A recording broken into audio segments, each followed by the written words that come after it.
কি খাচ্ছ বাবু? মুড়ি খাচ্ছ? মাকে দেবে একটা?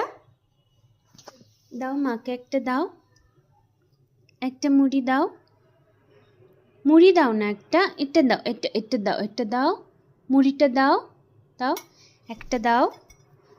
একটাই দিতে হতো বাবা, এতগুলো লাগতো না। খেয়ে নাও, এগুলো নিচে পড়ে গেছে, খেয়ে নাও, খেয়ে নাও বাবা। শোন না বাবা আমার, বাবা নাকে ঢুকে যাচ্ছে বাবা, নাক থেকে বের করো। হ্যাঁ বেরিয়ে গেছে, খেয়ে নাও, বেরিয়ে গেছে বাবা, বেরিয়ে গেছে নাক থেকে, খেয়ে নাও তুমি।